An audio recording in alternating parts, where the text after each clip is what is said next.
Hi there.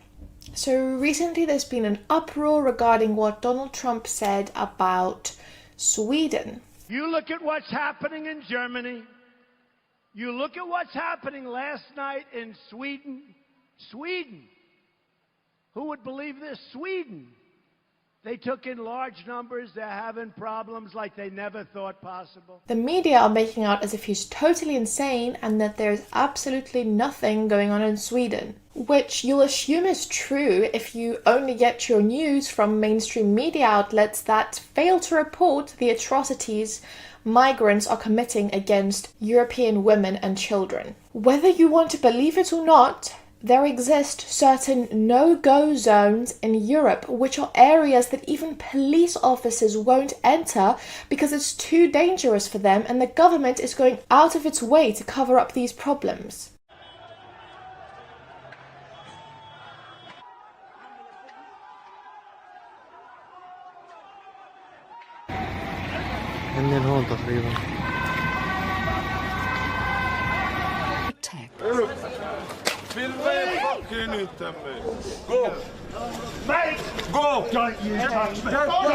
The truth is that sexual assaults have skyrocketed in Sweden and many other European countries in the past few years. Gangs of Moroccan street children have taken over Sweden's biggest train station, pickpocketing, groping women and assaulting workers, Stockholm police have revealed. They grope girls between their legs and slap them in the face when they protest. All police officers are aware of this. I would never let my children go to the central station.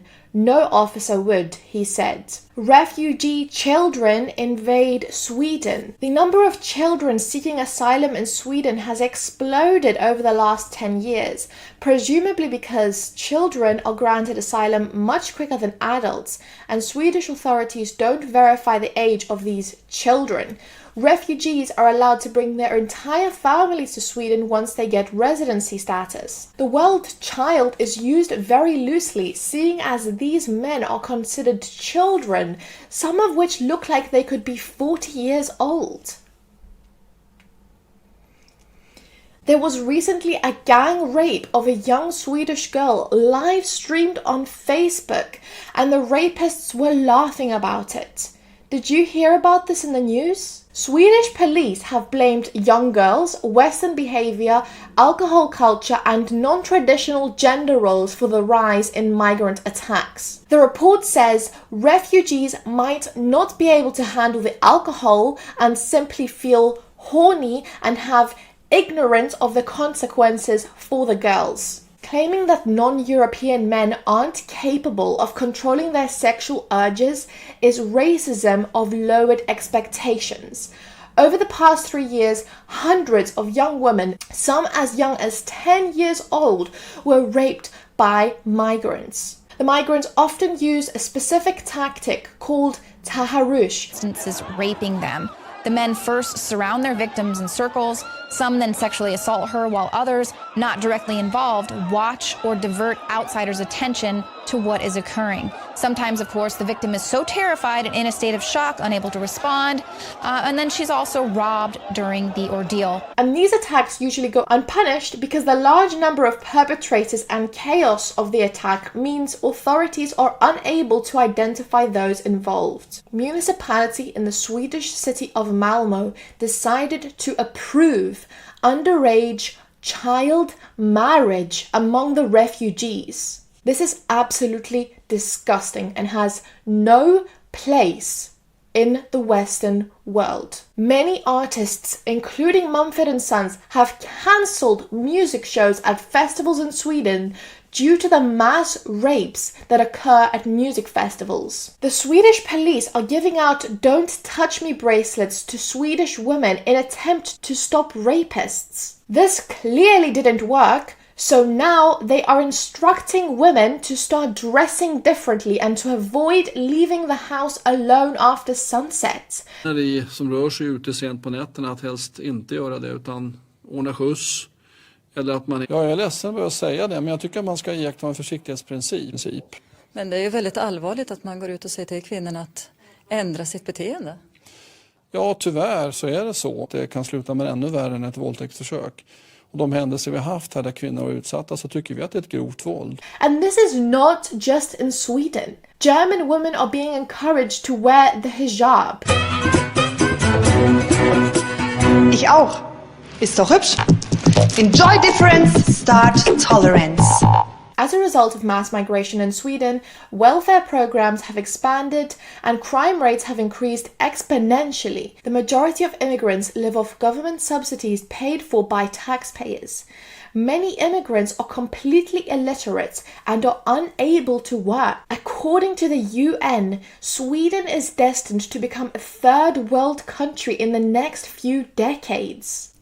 When right-leaning people claim they don't want millions of migrants coming from completely different cultures, you call us racist bigots, when in reality, it is you, the left, that is insinuating that culture has intrinsic ties with race, and it might have. I mean, I have no idea, but I certainly do not insinuate that when I talk about differences in culture. Truth of the matter is, there are millions of people who grew up in countries where child marriage is normal, where women are not allowed to leave the house without a man accompanying them, where rape victims take the blame and are imprisoned or stoned to death, countries where gays are thrown off buildings, countries where thieves have their hands cut off, female genital mutilation. These things are common practices in many countries here on earth. Different cultures exist.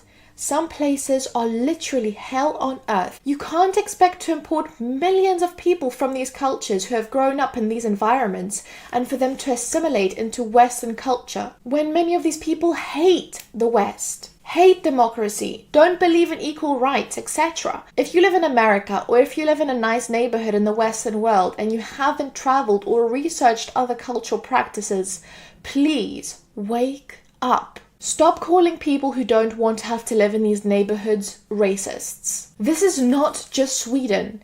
Paris is currently in a state of panic. It's like a war zone.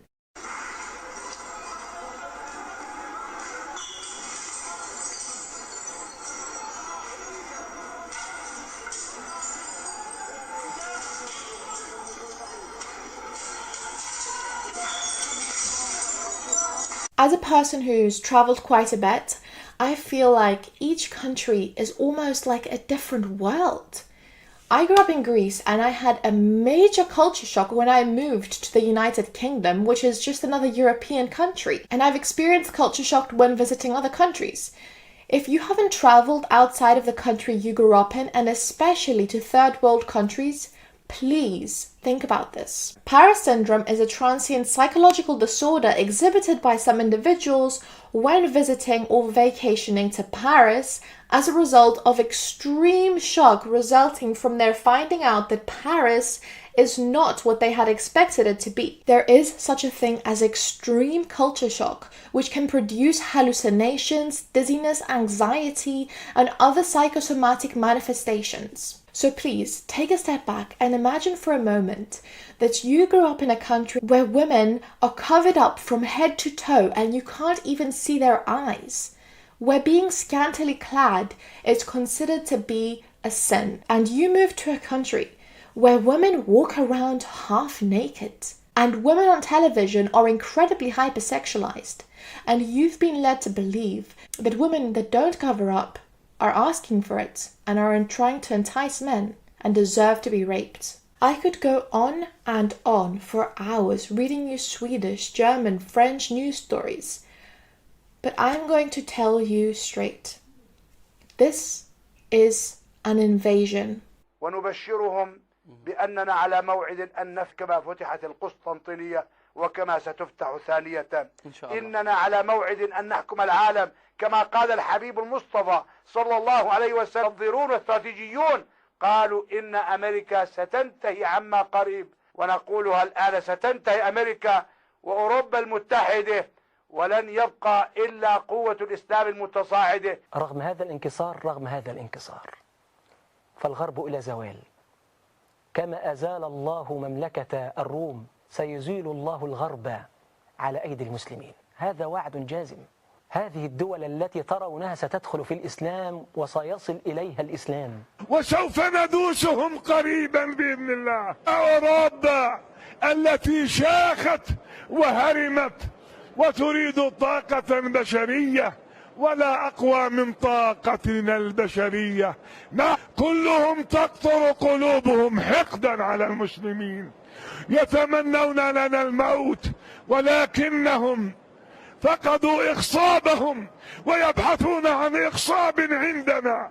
سنخصبهم وسوف ننزل. If you are a European man or woman, start training. Learn to defend yourself and your people. What are you going to say when your grandchildren are forced to walk around in a niqab and ask you what you did during the planned invasion of Europe? Say you avoided being called a racist? Wake the fuck up. Speak up. Do something.